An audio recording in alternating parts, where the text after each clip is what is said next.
E agora de manhã nós vamos dar continuidade, tendo o enorme prazer de receber a nossa presidente da SBEM, né, professora doutora Regina Grando, da Universidade Federal de Santa Catarina. Então, gostaria que vocês recebessem com bastante carinho.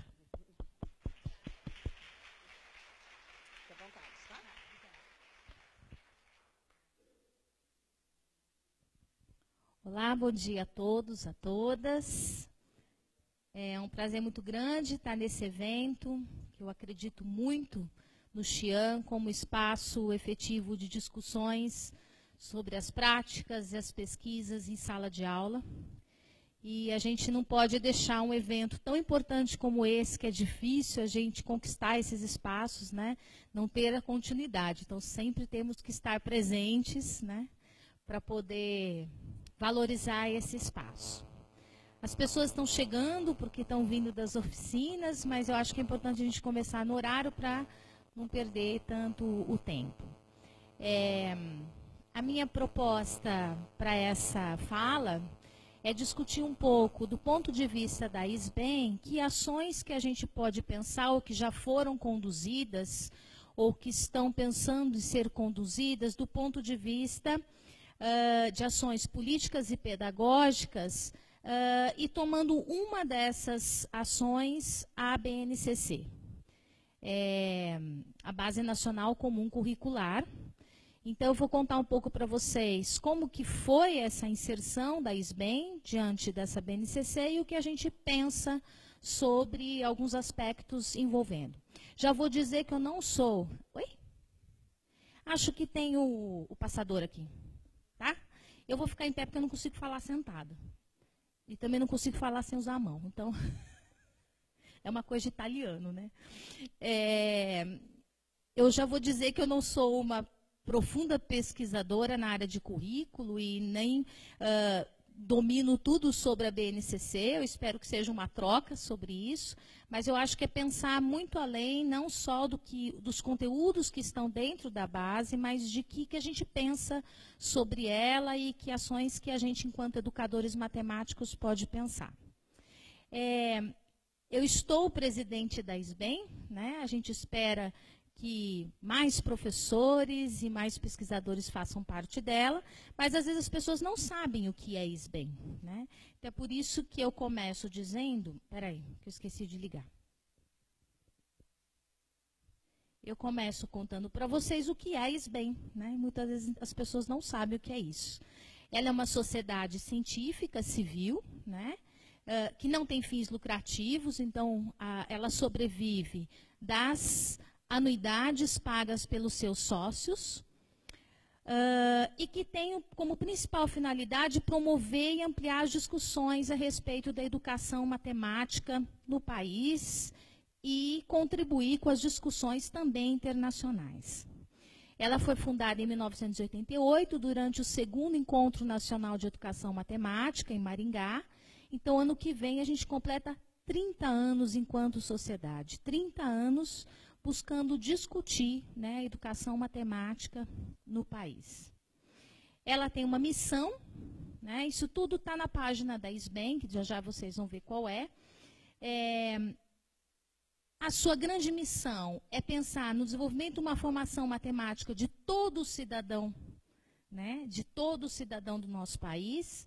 Então, não é pensar simplesmente numa matemática para alguns escolhidos, mas pensar numa matemática que todos são possíveis e capazes de produzir. E aí ela congrega profissionais, alunos. Então, a gente tem os sócios aspirantes, que são os alunos da graduação, a gente tem os sócios, que são os professores, os pesquisadores, em todas as modalidades de ensino. E ela se preocupa em promover o desenvolvimento desse ramo de conhecimento científico, que é a educação matemática, por meio de estímulo a atividades de pesquisa, de estudos acadêmicos. Então, se preocupa com uma ampla difusão de informações e de conhecimentos nas inúmeras vertentes da educação matemática. Então, enquanto sociedade, ela atua em 3 grandes dimensões. Uma que é institucional, que é o reconhecimento, né, dessa sociedade como espaço de produção de pesquisas e de práticas. Então, ela não é uma sociedade só para a pesquisa, ela também pensa práticas e práticas efetivas para a escola, como a dimensão curricular vai apontar, né? Então, a SBEM tem propostas concretas e efetivas para ações na sala de aula, envolvendo didática, currículo, avaliações. E ela tem uma dimensão formativa, no sentido de contribuir para a formação inicial e continuada do professor. Nós tivemos agora, de 22 a 24 de junho, um fórum só discutindo os cursos de licenciatura em matemática. Um fórum nacional que trouxe as discussões dos fóruns regionais. Então, existe essa tripla dimensão de atuação. E aí, diante disso, a gente tem atualmente, né, diferentes desafios e ações nas quais a gente vem atuando a partir desse quadro, né? Então, a gente entende que a educação matemática brasileira ela vem enfrentando muitos desafios, né, postos pelas políticas públicas de âmbito de educação do país, o que a gente vem presenciando diante do desmonte dos nossos programas e projetos em educação. O cenário político atual, ele demanda que as sociedades científicas, os movimentos sociais e a comunidade de educadores estejam unidos, e isso me assusta um pouco quando eu percebo que agora que é o momento da gente se unir para poder discutir uma pauta, né, o que a gente percebe é que muitas vezes essas sociedades estão se desarticulando. E isso me assusta, né? Eu acho que agora era o momento da gente estar unidos. Então, a SBEM tem feito parceria com quem? Com o grupo da ANPED, que é a Associação Nacional de Pós-Graduação e Pesquisa em Educação, a ANFOP, que é de formação de professores, o Fórum de Ciências Sociais aplicados à Educação e Ciências Humanas, a SBPC, que congrega 137 sociedades científicas. Por que isso é importante? Se a gente está falando de uma ação política, não dá para eu chegar lá e falar assim, a SBEM pensa isso com 1.100 sócios. O que são 1.100 sócios representativos, por exemplo, no Enem, onde a gente teve 3.500 participantes? Então, isso enfraquece até o nosso argumento. A gente precisa crescer e se unir a outras sociedades para poder exigir. Um exemplo de uma ação política, por exemplo, que produziu um revertério, foi em relação às bolsas de iniciação científica de mestrado e doutorado, quando elas foram cortadas pelo CNPq, houve uma grande redução, e aí a SBPC chegou e falou assim, eu tenho 137 sociedades me apoiando, e a gente exige que essas bolsas voltem. E rapidamente as bolsas voltaram. Então, eu penso que eu e a diretoria nacional pensamos da importância de que esses movimentos estejam unidos e não, agora não é hora de dispersão. Agora é hora da gente se unir para poder cobrar, né, ações mais efetivas.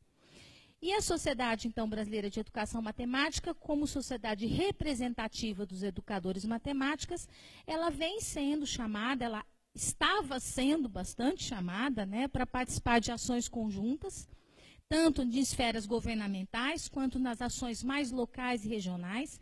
A gente percebe essa cobrança, né, nós recebemos muitas solicitações de eventos para professores, nos diferentes estados e regiões. A SBEM ela é representada pelas suas diretorias regionais, que vêm promovendo esses eventos. Às vezes vão lá no interior do estado, isso é muito importante, né? Nós tivemos lá, né, Márcio? Lá na Unemate, andamos quase 7 horas de carro para poder chegar numa cidade que tinha 3 professores de matemática, né? Com quantos mil habitantes? 15 mil? 16 mil habitantes, só tinha 3 professores de matemática. A Unemate foi lá, montou um curso de matemática fora de sede, conseguiu ampliar isso tudo, e a gente vai buscar, e já estamos pensando na diretoria regional lá, né? Então, essa ação ela tem que ser pontual nas diferentes regiões, mas ela também tem que ser do ponto de vista governamental. E uma das ações, né, em que a SBEM foi chamada a participar foi a Base Nacional Comum Curricular. Daí a gente entra, então, na discussão sobre a base, né? A SBEM teve uma ampla atuação na questão das versões 1 e 2 da base. Ela foi chamada enquanto sociedade, não enquanto pessoas individuais, mas enquanto sociedade a participar. Não só ela, mas a SBM, a SBMAC, a SBC, né, a ABE de Estatística, a SBC, a Sociedade Brasileira de Computação, sentaram e discutiram sobre os aspectos das bases. Então, as diferentes sociedades científicas foram chamadas a participar da elaboração e discussão dessa base.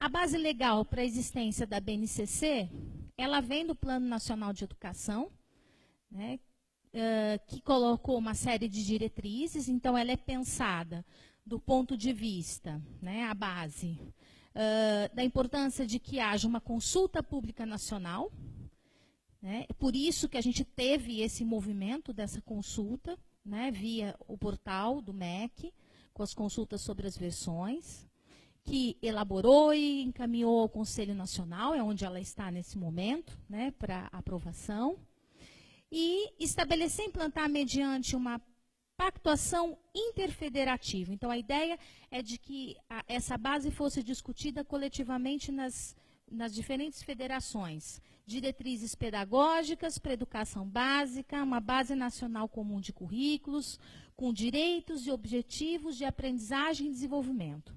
O documento da PNE falava em direitos de aprendizagem. Então, se vocês pegam, por exemplo, as versões 1 e 2, a gente vai encontrar esse termo, né? A questão dos direitos de aprendizagem e os objetivos de aprendizagem. Isso muda depois na versão 3. E pelo PNE, a data final para divulgação da base seria 24 de junho de 2016. Então, nós só estamos um ano atrasados, né, desse ponto de vista, mesmo porque até agora nem foi aprovada essa versão e a do ensino médio ainda não saiu. Então, já estamos atrasados. Aqui, só um esquema para entender como que essa base é pensada e em que ela se sustenta, né? Então, a gente tem uma Constituição Federal, que dentro da Constituição Federal a gente tem as leis, diretrizes e bases, que promove uma política curricular nacional. Dentro dessa política curricular, a gente teve a divulgação das diretrizes curriculares nacionais e que essa base nacional ela sai dessas diretrizes. Então, todo esse caminho sustenta a existência da BNCC.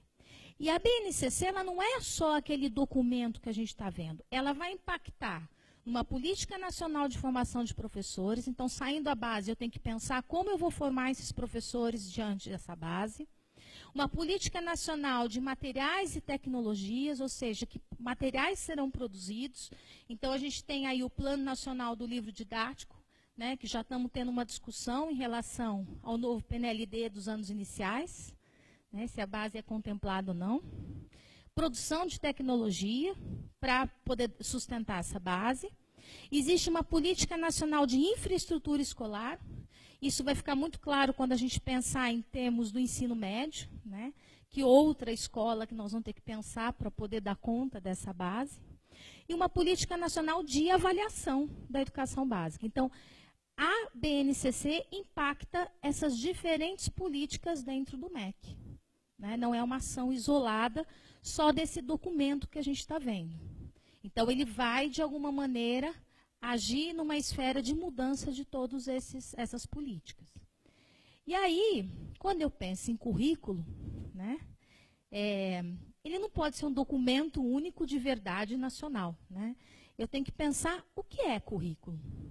O que é pensar numa base nacional, né, de curricular? E aí eu vou buscar no Tomás Tadeu, nesse livro Documentos de Identidade, que ele vai discutir teorias de currículo, onde ele vai dizer que currículo é um documento de identidade, porque você constitui uma identidade do que você está querendo formar. E aí ele diz, um currículo busca precisamente modificar as pessoas que vão seguir aquele currículo. Por que ele é um documento de identidade? Porque ele vai dizer que o currículo é sempre resultado de uma seleção. Você tem um conjunto muito grande de conhecimento e amplo que foi produzido, saberes, e um grupo de pessoas vai selecionar aquela parte que vai constituir esse currículo. Então, ele é é uma ação de seleção. Não é tudo que está no currículo é aquilo que foi produzido historicamente, mas é aquilo que um grupo de pessoas decidiu selecionar. E por conta disso, por ser um espaço de seleção, ele também é uma questão de poder. Por quê? Porque selecionar é uma operação de poder. Quem está ditando quais são as regras é uma operação de poder. Então, você privilegia um tipo de conhecimento, e isso é uma operação de poder. Você destaca entre as múltiplas possibilidades uma identidade ou subjetividade como sendo a ideal, também é uma operação de poder. Então, a gente precisa sempre olhar para esse documento também como um instrumento de poder, um instrumento de seleção, né? E é por isso que há a importância da nossa participação, né? Se não somos chamados, do ponto de vista, a participar dessa elaboração, nós temos que cobrar, né? Então, se a nossa participação não é efetiva na elaboração, não é ficar chorando porque a gente não participou, é agora eu vou cobrar, né? Eu vou cobrar. E quem tem essa possibilidade de cobrar são as pessoas, e a gente teve esse movimento aí, né, com o portal de discussão sobre o documento, mas a gente também teve as sociedades elaborando documentos, os movimentos sociais, os agentes educacionais, né, os professores, gestores, alunos, orientadores, os pais. Muitas vezes a gente não pensa em discutir esses documentos com os pais, a importância de que os pais também participem dessa discussão, e a sociedade em geral, porque não dá para a gente lutar pela educação sozinhos, né? A gente precisa que a sociedade se sensibilize para a importância dessa discussão e elaboração desse documento mais amplo. Por quê? Porque ela vai impactar a nossa educação daqui para frente, em todas aquelas políticas que eu mostrei para vocês, né? Por isso a nossa participação é importante. E o que a SBEM fez, né, e vem fazendo diante disso daí? Então, a primeira grande questão é que a SBEM, quando foi chamada a participar dessa elaboração, ela foi, né, com alguns sócios, educadores matemáticos, membros da diretoria foram chamados nas reuniões preparatórias do documento, foram várias reuniões preparatórias desse documento inicial. Houve a participação de sócios na elaboração e na revisão da segunda versão, né, da primeira versão, desculpa, que foi a discussão ampla que depois vai, né, para ampla divulgação de consulta pública, para análise dessa primeira versão. A gente teve, enquanto sociedade, promovemos 2 reuniões com o professor Ítalo, que era o professor responsável por coordenar esses trabalhos de elaboração da BNCC. Uma dessas reuniões foi na UFABC, a outra foi durante o nosso Simpósio Internacional de Pesquisa em Educação Matemática, o CIPEM, que aconteceu em Pirinópolis. E eu me lembro que eu estava nessa reunião e eu me lembro que a discussão era justamente, mas a BNCC não é um retrocesso frente ao PCN? Né? E o discurso era que não, porque a BNCC estava sendo amplamente discutida e os parâmetros não.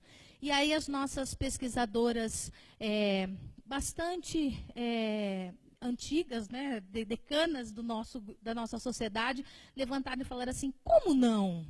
Os PCNs, nós fomos aos professores, nós fizemos várias reuniões, nós discutimos, e ele disse assim, mas não houve registro. Então, é isso, precisamos cuidar dos registros das nossas discussões. Isso também é uma ação política, né? Cuidar de registrar, de manifestar as nossas ideias e de expor isso de alguma maneira. Para não dizer que agora é tudo diferente e é melhor, né? Nós tivemos uma trajetória assim, ampla de discussão e elas precisam ser registradas. E diante dessa discussão, assim como, né, a sociedade foi convidada a discutir, foram mais de 3 milhões de acessos e de contribuições à versão que foi colocada no portal do MEC, né? Acho que vários de vocês puderam participar dessas discussões. Alguns sócios, alguns agentes educacionais individualmente manifestaram suas análises sobre o documento, mas as sociedades científicas também se uniram, grupos dentro da escola, secretarias de educação, elaboraram seus documentos. E a SBEM elaborou um documento, né, a partir das discussões. O que eu fiz aqui?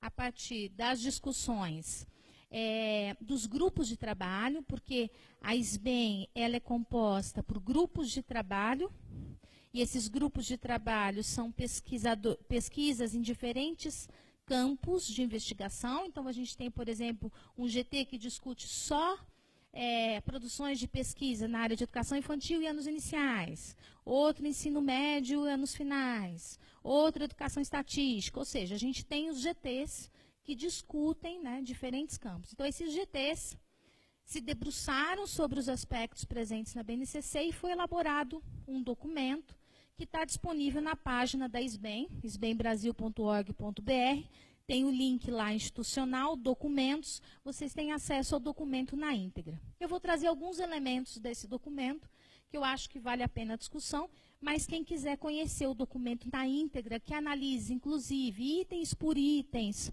sobre os elementos presentes na BNCC, isso está lá disponível. Depois que a segunda versão foi divulgada, então, a partir das discussões realizadas e das sugestões propostas no portal, aconteceram algumas reuniões regionais de discussão, né? E a SBEM teve a sua participação presente em algumas dessas reuniões regionais, discutindo com professores em diferentes estados sobre os elementos que estavam ali presentes nessa segunda versão.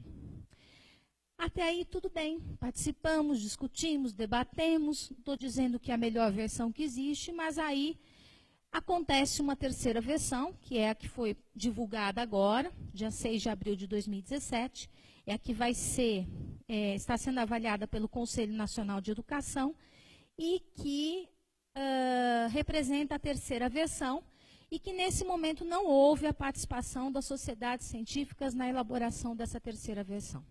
Alguns elaboradores das primeiras versões foram chamados a participar, mas foram chamados enquanto pessoas, individualmente. Não houve uma reunião, uma discussão, uma proposta com as sociedades para elaboração dessa terceira versão. E ela tem muitas diferenças em relação às anteriores. Diferentes áreas, por exemplo, na matemática até que as diferenças não foram tão grandes, mas em algumas áreas como história e geografia, por exemplo, é outra versão, é outra base, é outro currículo. E aí, então, em relação àquele documento, né, que a SBEM promoveu de análise e que está disponível na página, eu trouxe alguns aspectos que estão ali presentes e que, de certa forma, eu entendo que eles ainda permanecem bastante presentes nessa terceira versão. A primeira, e aí eu trouxe literalmente o texto que os GTs enviaram, que está no documento, né, que a base apresenta como proposta o tratamento significativo dos conteúdos, porém não traz indícios ou informações de como essa abordagem pode ser realizada em sala de aula. Ele é um documento de conteúdos e não de propostas. Devemos considerar a realidade cotidiana dos alunos, as suas aspirações e o seu estágio de desenvolvimento biológico, psicológico, intelectual. Então, isso falta na BNCC, que ela propõe ações pedagógicas que enfatizem a construção de conceitos matemáticos por meio da proposição de problemas que possam auxiliar os alunos a atingirem esses objetivos. Parece que a gente está brigando por aquilo que está no PCN ainda, né? De modo geral, o documento preliminar está desvinculado das principais tendências matemáticas apontadas por muitos estudos e pesquisas. A gente percebe que são priorizados estudos e pesquisas de alguns grupos que lá estiveram presentes e outros foram deixados de lado, e isso incomoda profundamente, porque dizer que as pesquisas em educação matemática não estão disponibilizadas não é verdade, elas estão aí para serem lidas e responsavelmente consideradas quando se elabora um documento desse nível, né? O que, de certo modo, representa um retrocesso em relação aos avanços conquistados em outros documentos, citando inclusive os PCNs. E aí o grupo em si que faz essa análise vai dizer, por exemplo, que a questão da etnomatemática e a história da matemática, ela passa de longe na BNCC, perto das propostas anteriores. A questão das tecnologias digitais e de comunicação não ocupam no documento uma posição proporcional à sua importância no século XXI, embora referências sejam feitas a ela. E aí é uma crítica não só da ISBEM, mas eu também trago uma crítica da SBC, que é a Sociedade Brasileira Computacional, em relação a isso, onde eles vão dizer que as tecnologias são vistas do ponto de vista de um aluno usuário, né, e não de um aluno produtor via tecnologia. Então, a questão, por exemplo, não se fala em construção de jogos computacionais, não se fala em uso de linguagem de programação, ou seja, é um aluno que consome tecnologia e não que ele se sinta produtor e construtor a partir dela. A apresentação dos objetivos de aprendizagem nos remete a uma matriz de referência, isso está no documento, de avaliações externas de larga escala, havendo pouquíssimo espaço para discussões referentes a metodologias de ensino. Interessante que essa foi uma análise da segunda versão. A terceira versão é pior ainda, porque além saem os direitos de aprendizagem e entra a matriz de referência das competências e habilidades existentes nos descritores das avaliações externas. Então, assim, se na segunda versão já havia um questionamento em relação a isso, imagina na terceira, né? Parece que o documento ele é feito, né, a partir de uma preparação para uma avaliação externa, e não o contrário, né? Então, o currículo ele é feito a partir do que se espera por uma avaliação, e não que a avaliação seja decorrente do que está posto no currículo.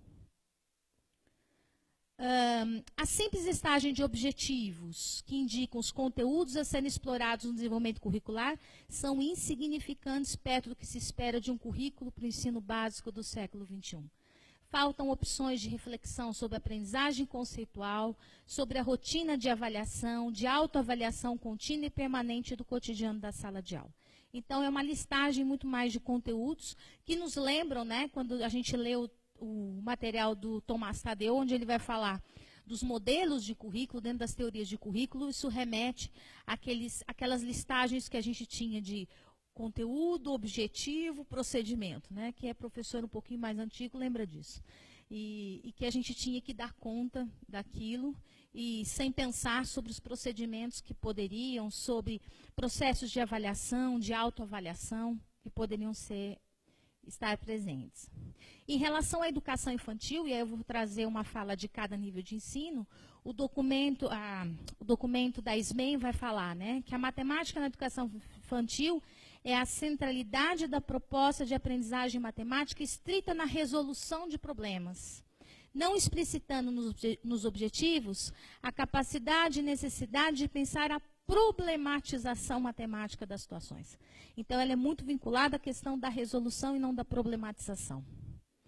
São ausentes as produções de registros pictóricos, procedimentos. Então, assim, é ponto que deixa a desejar e de fundamental importância a problematização, a produção de registros, a comunicação e a validação de procedimentos, né? Em termos da educação infantil, essa foi a análise feita, fora outras. Em termos dos anos iniciais, a perda da dimensão sociocultural de produzir conhecimento e aprender matemática, ficando, por vezes, a aprendizagem denotando uma concepção de matemática pela matemática.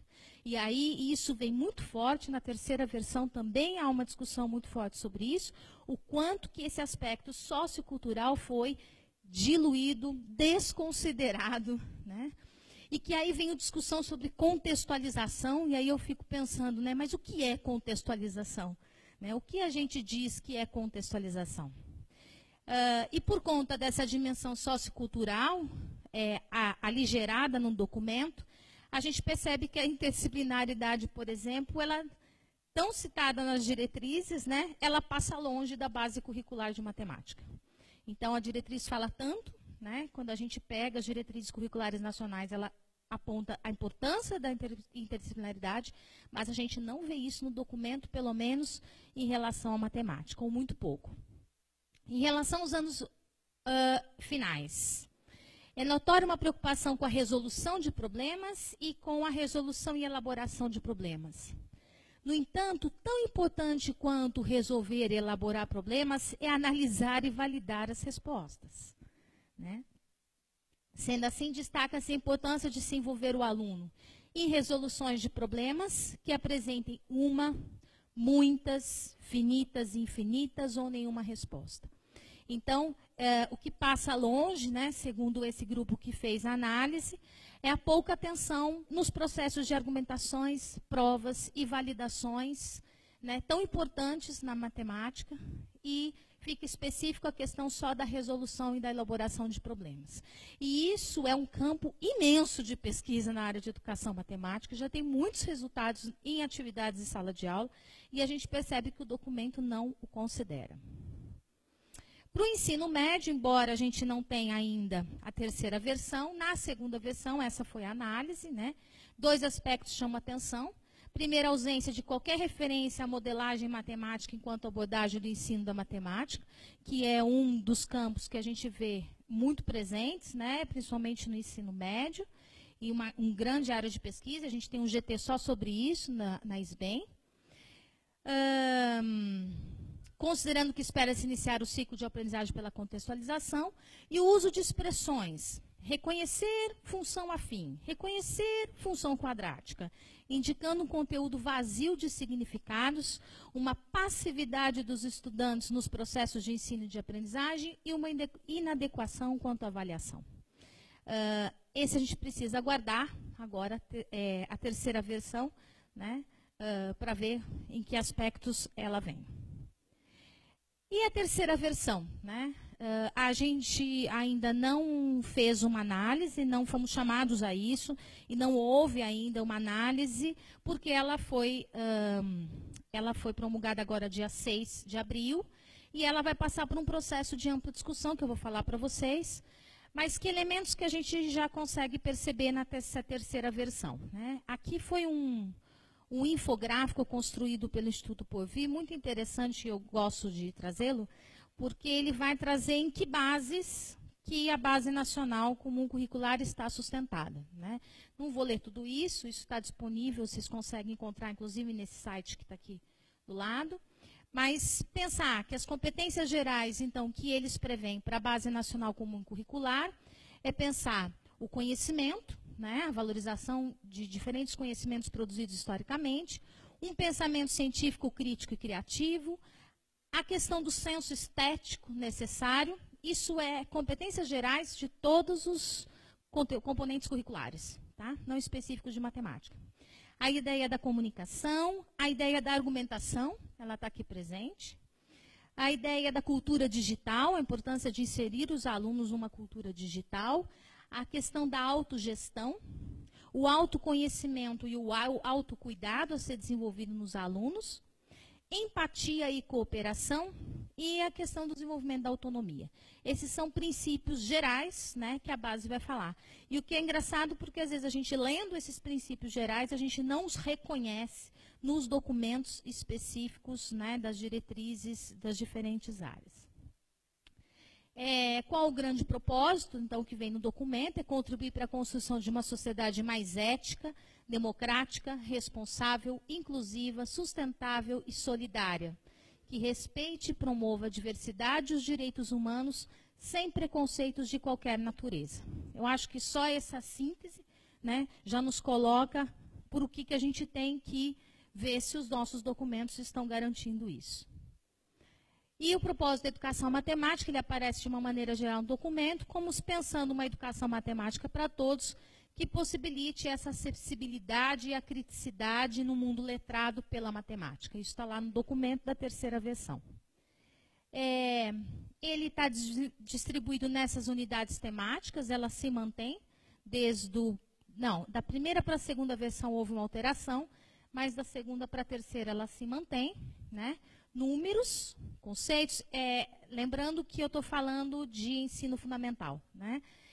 A educação infantil é diferente do ponto de vista da organização do conteúdo, de ensino fundamental, anos iniciais e finais, e ensino médio ainda não saiu.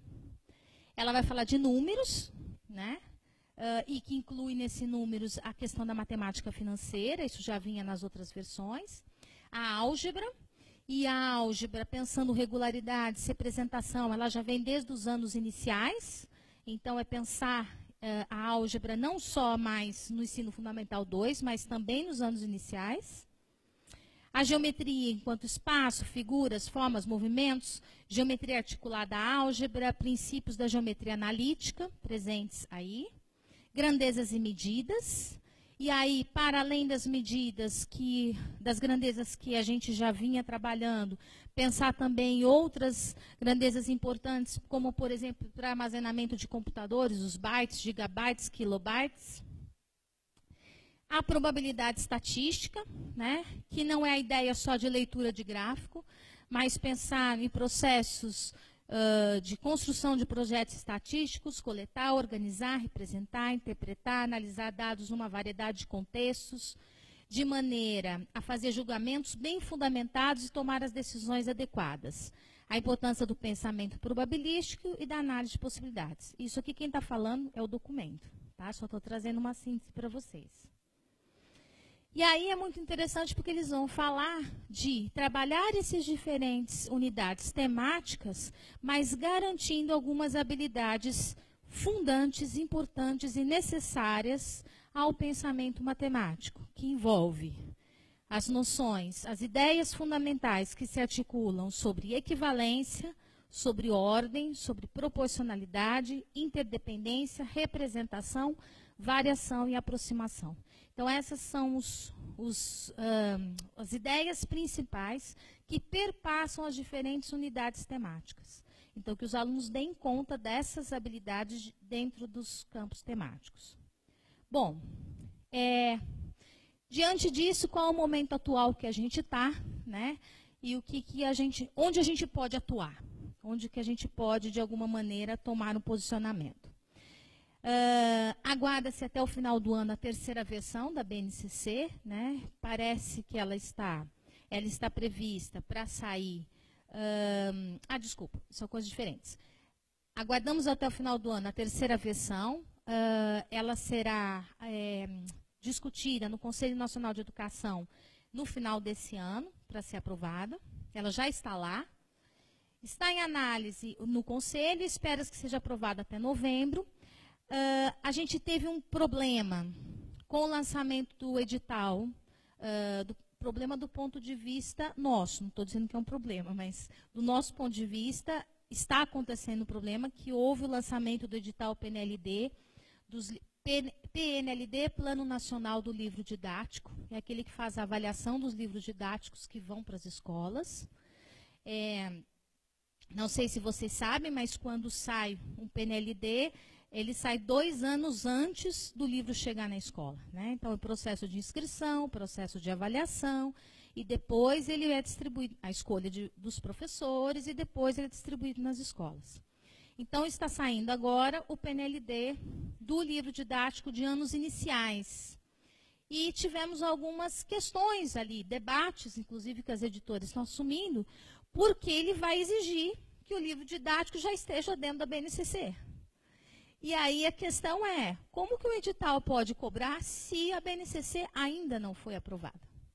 Né? Então, esse é um dos aspectos que entrou aí na discussão sobre. E o que vai acontecer a partir dessa terceira versão, não sei se vocês sabem, mas são audiências públicas para a discussão da base. Né? E existe um calendário previsto dessas audiências públicas. A audiência pública na região norte já aconteceu, foi em Manaus, dia 7 de julho. Nordeste vai acontecer dia 28 de julho, em Recife. Na região sul, vai ser em Florianópolis. Minhas amigas aí de Florianópolis, nós temos que estar lá presentes. Existem vários centros de educação, por exemplo, o meu centro de educação lá na UFES, que a gente está montando um documento para discutir nessa audiência pública. Se não tivermos direito à palavra, elaboramos um texto para entregar. Acho que isso é uma iniciativa que podemos ter. Né? Na região sudeste, acontece dia 25 de agosto. E na região centro-oeste, 11 de setembro. Então, acho que é um espaço, já que a gente não pôde participar da terceira versão, que a gente possa contribuir com as nossas análises, discussões e um posicionamento político. E aí, quais as implicações, então, de uma BNCC, né, para as políticas de educação básica? Então, criar uma BNCC com essa identidade, né, que implicações ela tem para as políticas, né, para a elaboração das políticas? Ela apresenta os direitos de aprendizagem na segunda versão, agora competências e habilidades, e que elas vão, sim, orientar a elaboração de propostas curriculares das diferentes etapas de escolarização das redes estaduais e municipais, porque a base inicialmente foi pensada como 60% do que se espera que os alunos dominem, e que os estados e municípios complementem essa base com outros 40%. Ou seja, agora vocês vão acompanhar, nas regiões de vocês, discussões sobre reformulações dos currículos estaduais e municipais. A concepção de educação como direito, né, abarca as intencionalidades do processo educacional. Então, a ideia de que a base traga uma garantia de acesso pelos estudantes às condições para o exercício da cidadania. Essa é a discussão sobre o que se espera que ela vai impactar. Que os objetivos de aprendizagem e desenvolvimento apresentados pelos componentes, eles se referem a essas intencionalidades educacionais, né, a uma especificação da aprendizagem a ser alcançada ao término de cada período, né, que antes a gente tinha a organização por ciclos, agora é a cada período que é posto, né, no documento. E a existência de uma BNCC para a construção de propostas curriculares aí que vai demandar uma articulação até dos estados e municípios para essa produção, né? Inclusive, uma das grandes questões que vem no documento, está no Plano Nacional de Educação, está na BNCC e que já estava no PCN, eu lembro muito bem disso, que pensar um novo currículo envolve a ideia de também pensar na valorização do profissional da educação, como está previsto no PNE.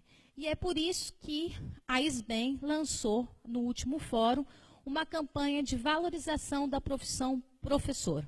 Então, quem é associado aí da SBEM vai ganhar o seu broche, né? Profissão professor eu apoio, porque a gente entende, enquanto sociedade, a importância e a necessidade de uma campanha como essa, nesse momento político que a gente está vivendo, né? E pensando que ser professor ou professora não é dom, não é vocação e nem sacerdócio, é uma profissão e precisa ser respeitada como tal. E que a SBEM defende e acredita na necessidade dessa campanha em meio a discussões de desvalorização da profissão na mídia, que isso não é recente, né? As imagens professorais apresentadas pela mídia, elas são muitas vezes assustadoras, né?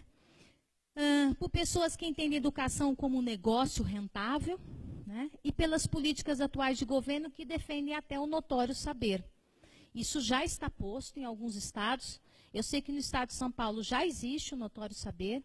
Se isso já houve uma resolução que foi aprovada pelo Conselho Nacional de Educação, Estadual de Educação, onde uma pessoa que tenha uma qualificação e que não tem a formação e licenciatura, se ela passa por uma banca, né, composta lá no documento, vem como tem que ser composto, com doutor em educação, parará, ela pode ter autorização para ser professora e prestar o concurso e assumir o seu cargo, né? Então,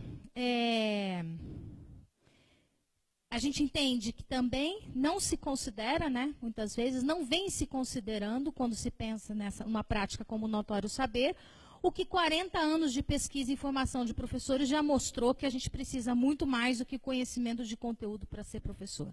Então, assim, é uma desconsideração pensada sobre as nossas pesquisas e os resultados das nossas pesquisas e práticas, né? Então, a SBEM vem cobrando uma atitude mais responsável dos governos.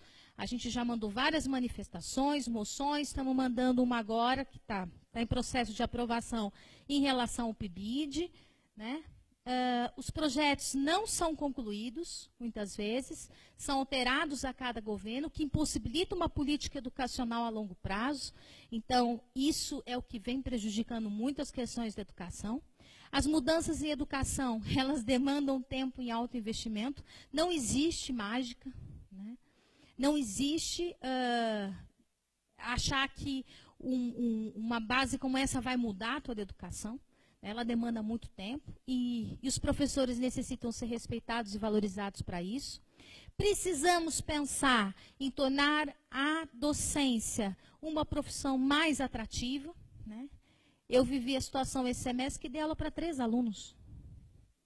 Estágio 3, 3 alunos. Como que isso pode, gente? Ninguém mais quer ser professor.